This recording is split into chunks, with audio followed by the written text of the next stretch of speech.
Today we're going to look at percent pricing problems.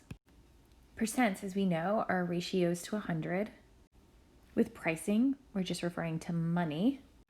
And obviously with problems, we're referring to like real life application or story problems. For example, how much is an 8.5% tax on $50? Better yet, what's the total you would pay if you had to pay an 8.5% tax on $50?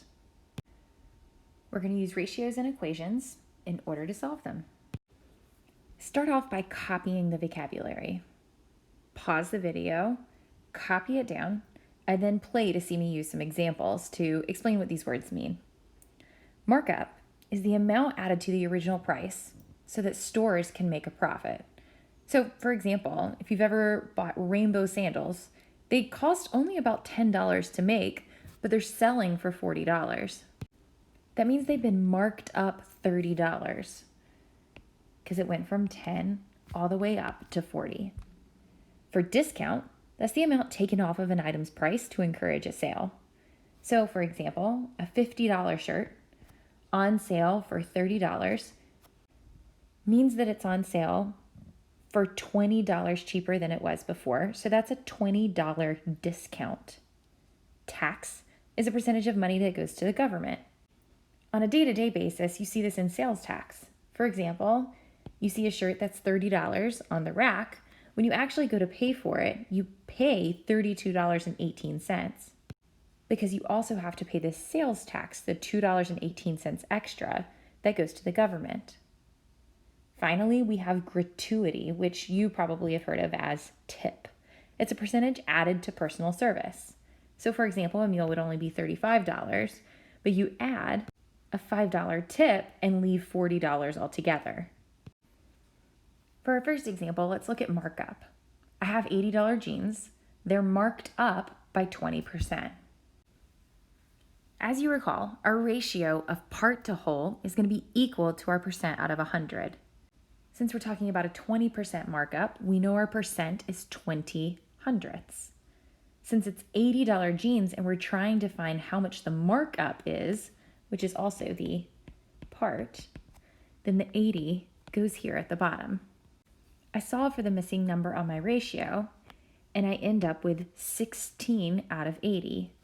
Since 16 is the part, which is the markup, my markup amount is $16.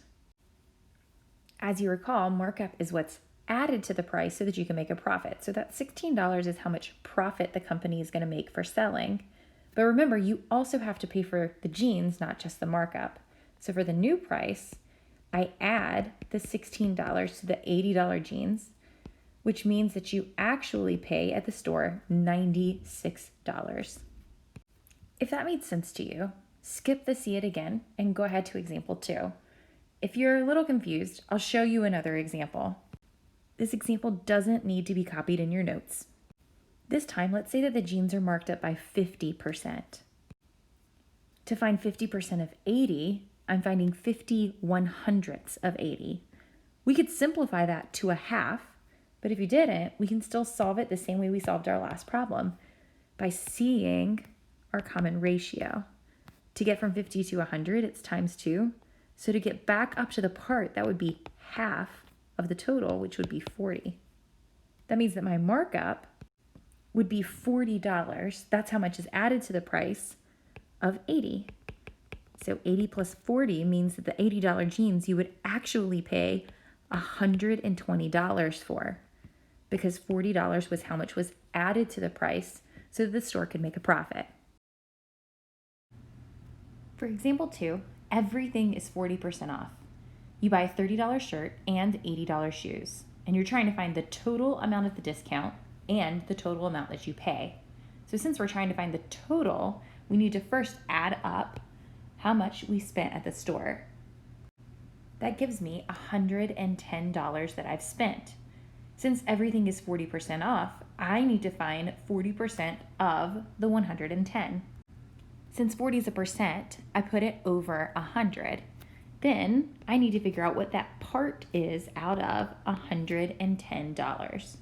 Now we could go left to right, meaning 100 goes into 110, 1 1/10 times. Or we could go top to bottom. That 40 goes into 100 2.5 times. Either way, I get a discount of $44. So the total discount is $44. The total paid is going to be how much it cost, $110. Take away our discount of $44. That means that our price after our discount is $66.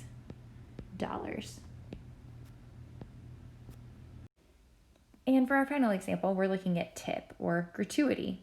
That's the extra amount you leave on top of the price of a meal or some kind of service for the people that are serving you.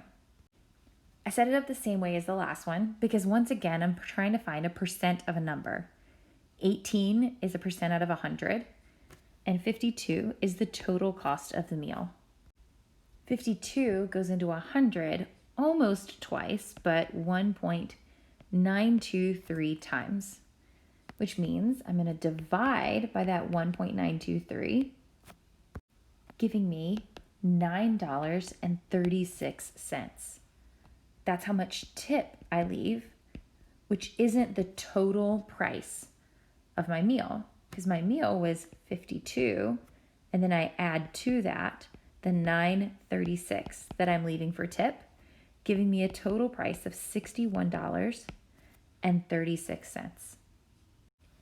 Here's 2 problems for you to try. Pause, try the problems on your own, and then play and check your answer. For number 1, a $300 computer is marked up by 110%. How much would a customer pay? Remember, percents are always in ratio to 100, even if it's a number larger than 100. And then I have a $300 computer. So my total amount is 3 times as much as that 100%. When I multiply by 3 on the top, I get $330. That's not how much the customer pays. That's how much the markup is.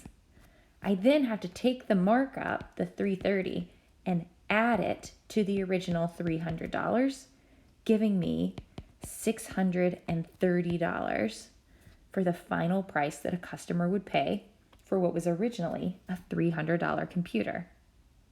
For number 2, there's a 6.5% tax on a $50 pair of headphones. What's the amount of the tax? I set up my ratio, the percent over 100, and that's equal to something out of 50. Now, to get from 100 to 50, I divide by 2, so I can divide my numerator by 2 as well, giving me $3.25 in tax. I look back at my original question, what's the amount of the tax? And sure enough, that's just $3.25. It's not asking for the total price this time, just for how much the tax is.